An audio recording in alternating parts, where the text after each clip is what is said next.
Et salut à tous, c'est Captain et aujourd'hui je vous retrouve pour le Blue Review de The Amazing Spider-Man 2. Un film que j'attendais particulièrement parce que le premier j'avais été une des rares personnes dans mon entourage à bien l'apprécier.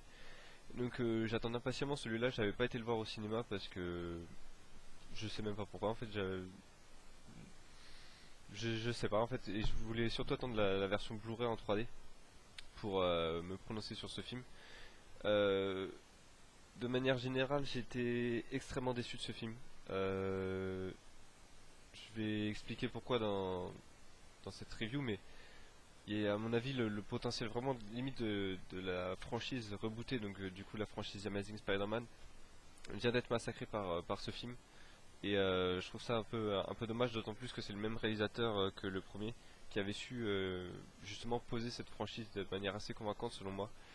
Et il s'est foiré sur le 2. Et je sais pas si c'est vraiment de sa faute parce que selon moi le plus gros défaut de ce film c'est son scénario. C'est ses incohérences scénaristiques, c'est ses lenteurs scénaristiques qui sont vraiment mauvaises parce que le film, d'ailleurs on sait même pas, je pense qu'il se déroule au moins un an après The Amazing Spider-Man 1. Donc il s'était bouclé, si vous ne le savez pas, attention aux spoilers. Mais bon, ça m'étonnerait que vous regardiez cette review si vous n'avez pas vu The Amazing Spider-Man 1. Donc le film 1 se bouclait par la mort du père de Gwen Stacy après l'expérience entre guillemets du docteur Connors qui essaie de transformer toute la ville de New York en lézard pour en faire une population homogène et équitable. Dans The Amazing Spider-Man 2, en fait, donc on se retrouve, je pense que c'est un an après, parce que il y a plusieurs indices qui montrent que ça se déroule bien après le premier film, notamment les références au père de Gwen. Donc ça se déroule un an après, mais enfin un des défauts du film, c'est que le premier film ne sert absolument à rien, parce qu'à la fin du premier film, Peter Parker prend des décisions qui ne tient pas dans le 2, c'est-à-dire qu'à la fin du 1, il décide de continuer à fréquenter Gwen alors que le père de Gwen lui avait fait promettre de ne plus la fréquenter en mourant. Donc à la fin du premier film, Peter dit je ne peux pas tenir cette promesse, etc. C'est avec un petit sourire. Il dit ça derrière Gwen, donc on sait que qu'il n'a pas respecté cette promesse, donc il a continué à la fréquenter. Malheureusement, le film passe bah, la majorité du film, quasiment le film dure 2h30, j'y reviendrai plus tard. Le film dure donc 2h30 et pendant au moins 1h30, il y a Peter qui dit non, je ne peux pas être avec toi, je ne peux pas être avec toi, etc. Toute cette forme de niaiserie, parce que vraiment les phases entre Gwen et Peter sont ultra niaises. Parfois elles peuvent prêter à sourire tellement elles sont niaises, mais moi c'est le genre de truc que je supporte pas dans les œuvres audiovisuelles. Ces romances qui durent des plombes et des plombes et des plombes, on se tourne autour, on est ensemble, on n'est plus ensemble, en fait on est ensemble mais on veut pas être ensemble, etc. Surtout dans les trucs de super-héros, ça me gonfle énormément. Ce film de manière générale est trop trop dramatique, c'est-à-dire que il y a plus de larmes versées dans ce film par les personnages que dans tous les Marvel ou tous les DC réunis. C'est que j'ai vu jusqu'à présent en tout cas. C'est-à-dire qu'il y a quasiment pas 20 minutes sans qu'un personnage ait les larmes aux yeux, etc. Moi, c'est encore une fois le genre de choses qui me sortent par les yeux parce que le film, j'avais l'impression en tout cas que Mark Webb, donc le réalisateur, avait décidé avec le 1 d'être spectaculaire, quitte à laisser le scénario de côté. Dans le 2, on a l'impression qu'il a voulu faire l'inverse, c'est-à-dire qu'il a voulu mettre en avant le scénario avec ouais, avec des phases de dialogue, oui, de dialogue, c'est ça, de psychologie. Enfin, il a essayé de bâtir ses personnages le plus possible dans ce deuxième film, et ça joue sur l'action qui du coup est moins spectaculaire. Enfin non, elle est tout autant spectaculaire, mais voilà, ça tranche en fait. Dans le 1, l'histoire était un peu mise de côté, les histoires romantiques étaient un peu mises de côté pour mettre en avant le côté spectaculaire, peut-être trop spectaculaire. C'est-à-dire que la scène parfaite pour illustrer ça, c'est la scène des grues où tous les travailleurs de New York mettent les grues alignées pour aider Spider-Man à atteindre son objectif. C'était le côté romantique qui aidait l'action. Alors que là, c'est vraiment l'inverse. À chaque, à chaque phase d'action, à chaque fin de phase d'action, on a Peter Parker qui est donc en Spider-Man, qui redescend sur Terre, donc qui atterrit près du public, qui le regarde et va voir Gwen. Et ce genre de truc que je comprends pas, c'est que Peter Parker se contredit constamment dans ce film. Il est à un certain moment, comme je viens de le dire, il est Spider-Man, il est en mode Spider-Man. Il est Spider-Man, donc il sait que toute la ville le regarde, toutes les personnes présentes le regardent. Il sait qu'il a fait promettre enfin, il sait que le père de Gwen lui a fait promettre de ne plus la fréquenter parce que c'était dangereux pour elle, parce qu'elle ne devait pas être impliquée dans son univers. Et qu'est-ce qu'il fait lorsqu'il est en Spider-Man? Il va la voir devant tout le monde. Parfois même, il la prend dans ses bras devant tout le monde. Il y a des moments où vous vous dites, mais non, non, ne fais pas ça, c'est dangereux pour elle. C'est ce que tu veux essayer de ne pas faire. Et il fait ça, justement, devant tout le monde. C'est le genre de choses que je comprends absolument pas. Ça fait partie donc des incohérences scénaristiques. Il y en a tellement dans ce film que le gros point noir aussi du film, comme je l'ai dit, c'est que non, je l'ai pas encore dit. Mais ça joue un peu sur ça. J'avais dit que le côté romantique, dramatique n'aidait pas l'action, mais c'est surtout le mélange des genres qui ne va pas. C'est-à-dire que, à mon avis, le film aurait dû choisir à la base. Je sais pas si c'est le scénariste ou le réalisateur. Je sais pas si Mark Waid est également scénariste sur le film. Je suis désolé de pas avoir regardé les crédits jusqu'au bout, même le début des crédits. Mais donc je sais pas si c'est lui le réalisateur ou scénariste, mais j'ai l'impression que malheureusement le scénariste ne peut pas se focaliser sur les deux trucs à la fois. C'est-à-dire qu'il n'arrive pas à développer les personnages et l'action. Il doit faire un choix et j'ai l'impression que selon lui il est obligé de faire un choix entre les personnages ou l'action. Dans le 1 il choisissait l'action, c'est-à-dire que très peu de personnages étaient développés. J'en compte que 3, il n'y avait que Peter, Dr. Connors et puis Gwen. Alors que là dans le 2 il a essayé de franchir un cap énorme, c'est-à-dire qu'il essaie de développer Gwen, Peter, Harry Osborn, plus Electro, ça fait 4 persos, il y en a un cinquième que j'oublie. Ouais, il y a à la limite le personnage de la tante May qui est un peu développé dans le 2. Mais ils arrivent pas à gérer ça et donc du coup le mélange des genres passe pas et ils essaient de compacter trop de trucs sur un seul film et parfois sur une seule séquence. C'est-à-dire que des personnages parlent, ils sont en train de sourire, ils se font des petites blagues, etc. Et d'un coup, en deux ou trois mots, la conversation change, leur visage change et ils deviennent ultra dramatiques.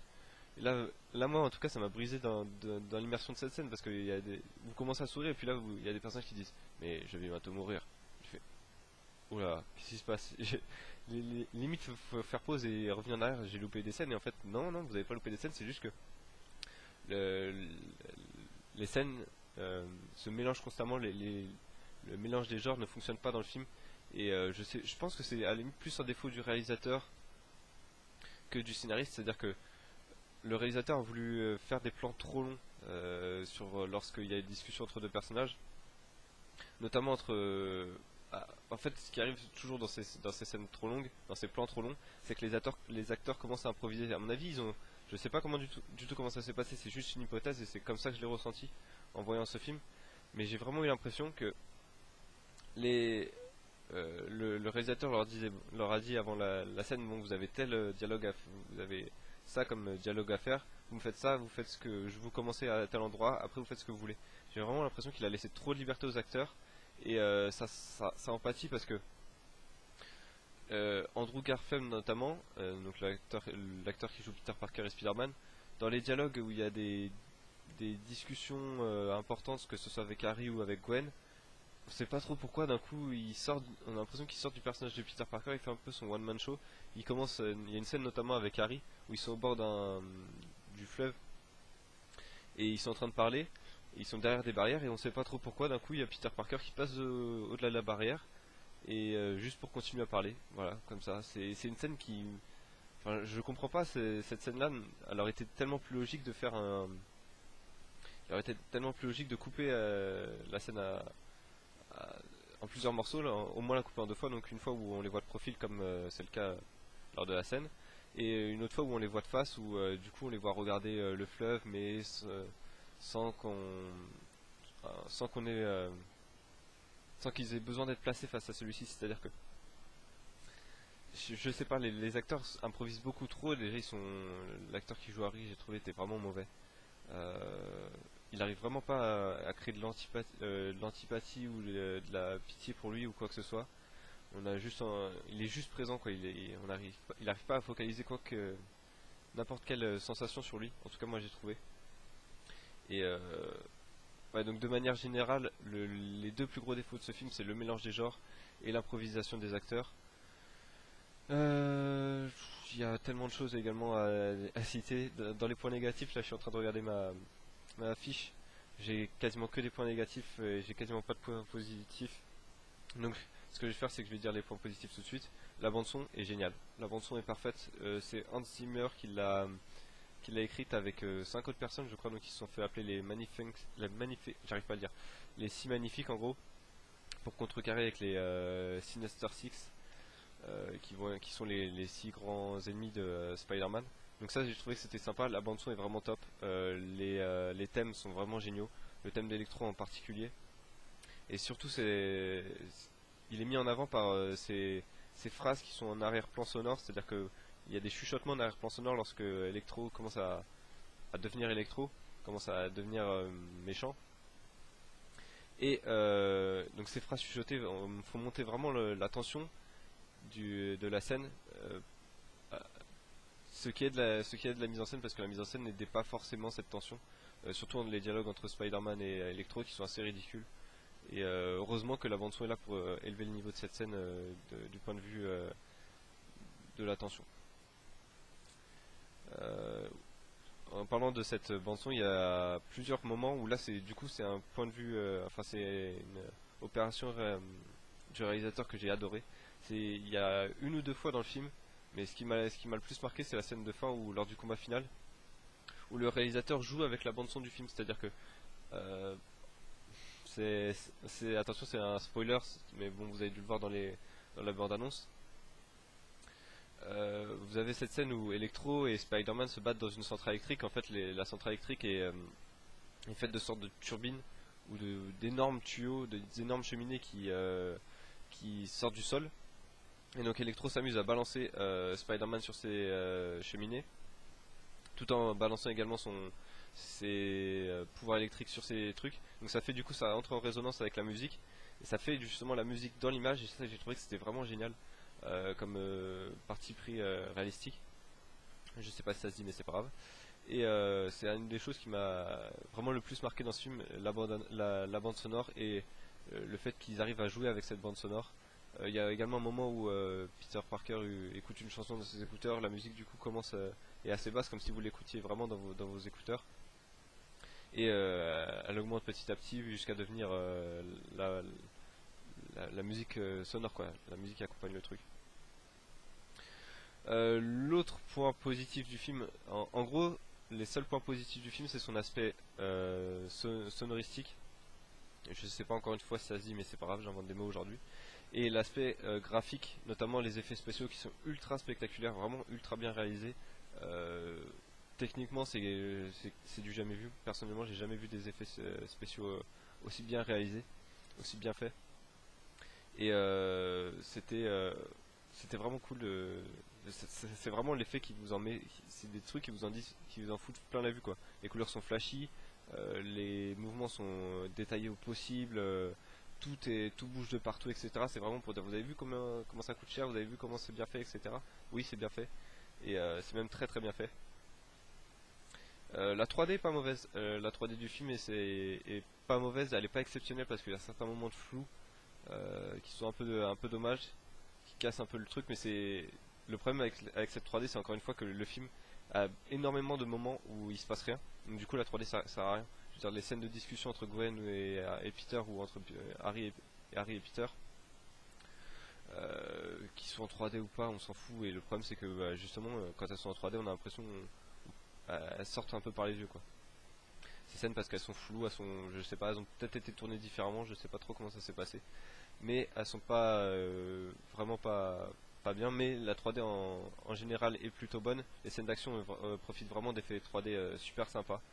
Et rien que pour ça, je regrette pas de l'avoir acheté en 3D. Bien que long, donc je l'ai dit plus tôt, le film dure 2h30. Il passe plutôt vite. C'est un peu contradictoire avec ce que j'ai dit, où je disais que pas mal de, pas mal de scènes sont un peu redondantes, etc.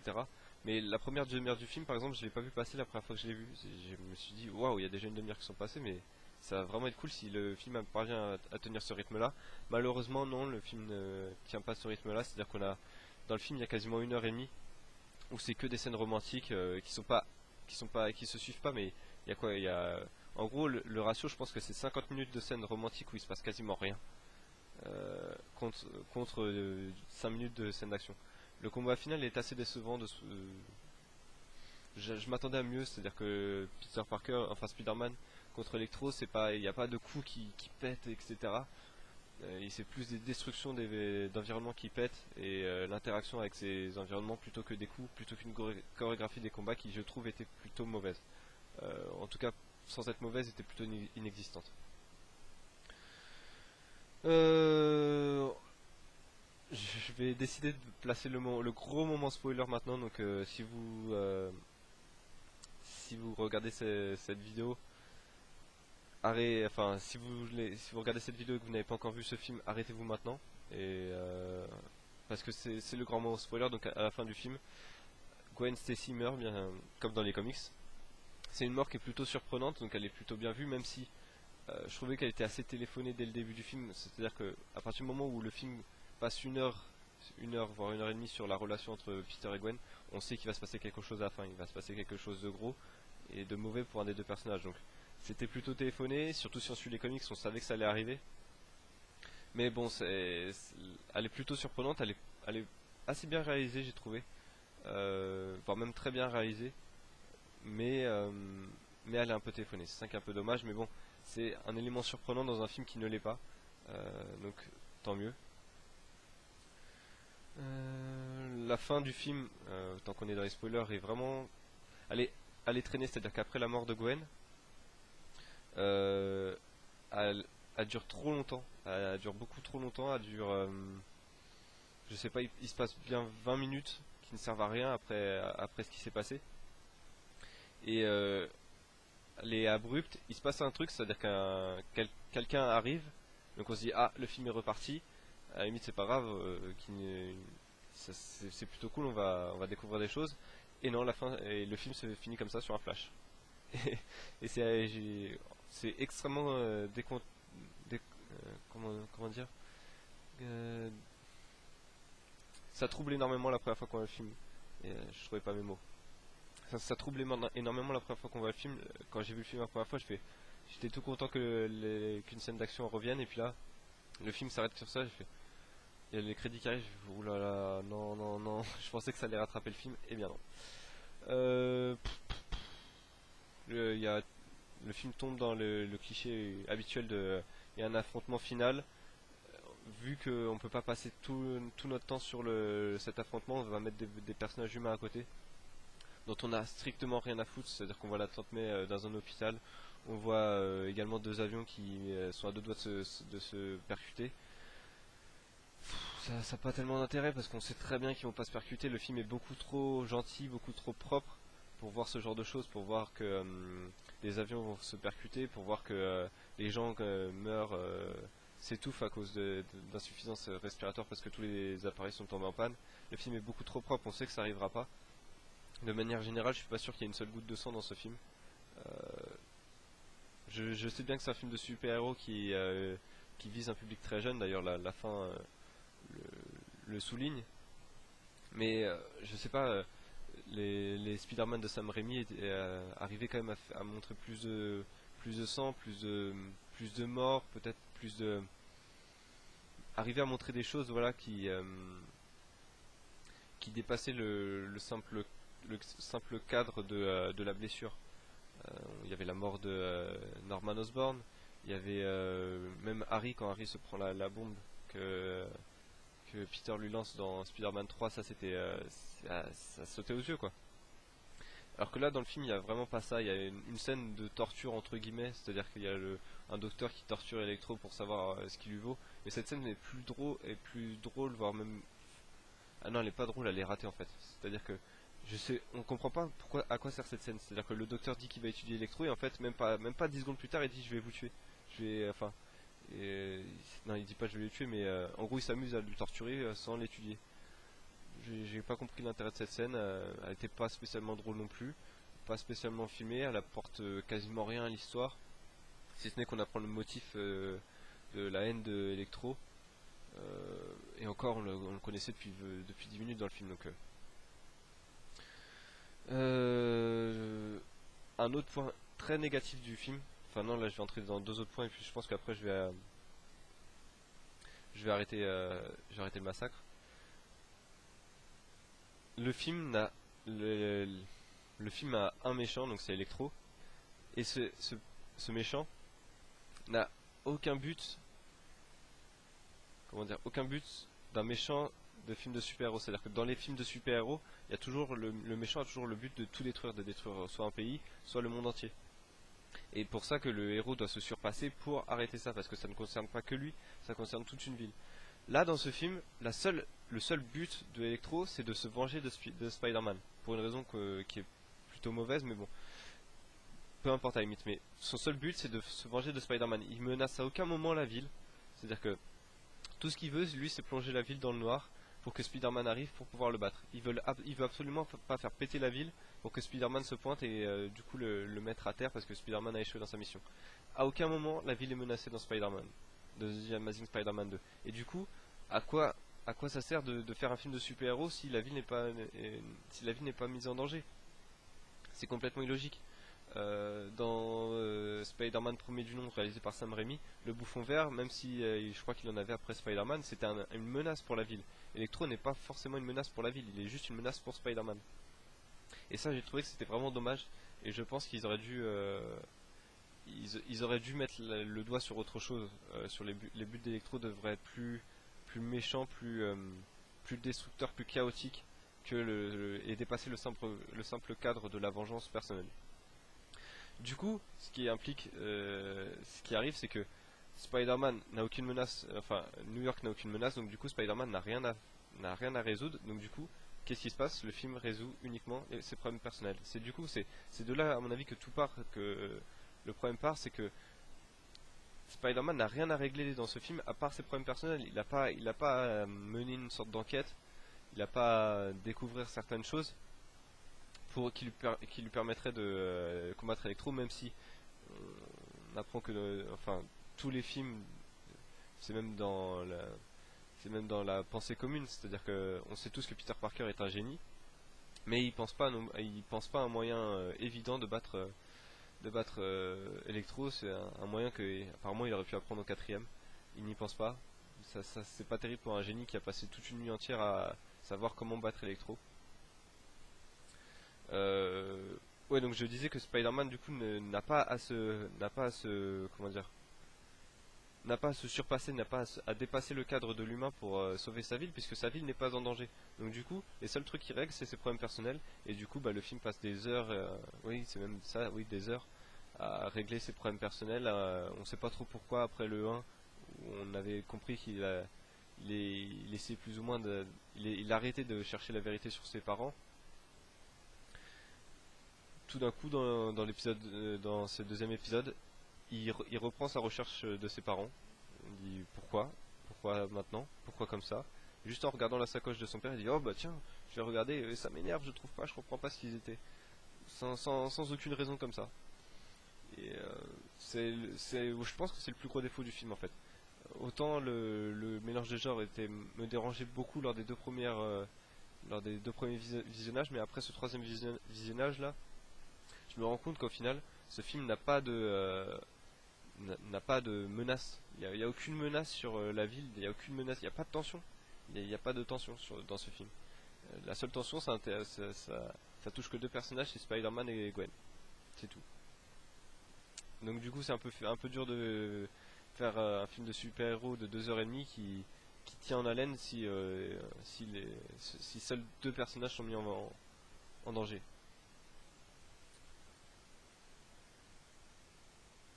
Voilà, c'est à peu près tout ce que je voulais dire sur The Amazing Spider-Man 2. Je regardais ma liste, mais c'est des problèmes qui se répètent, donc je vais pas les citer. Ça sert à rien. Donc au final, ce qu'on peut dire sur le film, c'est pour moi, il est plus spectaculaire que réussi.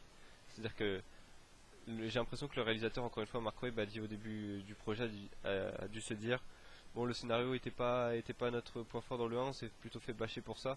Donc on va le mettre en avant dans le 2, quitte à mettre le côté spectaculaire un peu de côté, mais du coup le côté spectaculaire devra vraiment être réussi, etc. Donc j'ai l'impression que tous les moyens ont été mis sur le côté spectaculaire, et les scénaristes et réalisateurs ont dû se dire, ah non, nous faut qu'on hausse le ton par rapport au premier film, donc faut qu'on se concentre sur ça. C'est comme s'il y avait eu un défaut entre le producteur qui voulait un film spectaculaire, réussi visuellement, qui en fout plein la vue, et le réalisateur qui voulait un film plus romantique, plus posé, plus mélancolique. Limite, il y a des scènes, c'était vraiment, j'avais l'impression de voir un coup de foudre à Notting, quoi, où Peter Parker et Gwen Stacy vont à un rendez-vous, etc. C'est c'est le genre de truc où, quand vous regardez un film de super-héros, on a envie de hurler on s'en fout, passe à l'action. Donc voilà, donc au niveau de la note que je vais lui donner, je vais lui mettre un 10 sur 20. Le film est vraiment sauvé par son côté graphique, très réussi. Donc le côté spectaculaire est extrêmement réussi. La bande son, géniale. Première fois que je pense que je peux dire une bande son est parfaite et m'est restée dans la tête. Sinon ça s'arrête là, quoi. Si vous voulez en voir plein la vue, si vous voulez un bon film en 3D, à la limite achetez-le pour si un jour vous le trouvez à 15 euros. Au-dessus de 15 euros, je pense qu'il vaut vraiment pas le coup. Ce film vaut vraiment pas le coup. Et j'espère qu'ils arriveront à corriger le tir dans The Amazing Spider-Man 3. Le truc qui m'inquiète un peu, c'est qu'ils l'ont retardé, donc il y a quelque chose qui cloche, j'ai l'impression, derrière la franchise, et ils savent pas trop où aller avec. Et ce deuxième épisode le prouve, selon moi. Voilà, j'espère que vous avez aimé cette vidéo. Si vous avez aimé ce film, n'hésitez pas à me dire ce que vous avez apprécié. N'hésitez pas à me contredire sur certains trucs. Ça me permettrait de voir d'autres avis sur ce film, parce que je sais que tous les avis pour l'instant en sont ressortis plutôt déçus. Mais si vous avez été satisfait, n'hésitez pas à me dire ce que vous en avez pensé. Moi, je vous remercie d'avoir regardé cette vidéo et je vous donne rendez-vous pour le prochain Blue Review. A bientôt.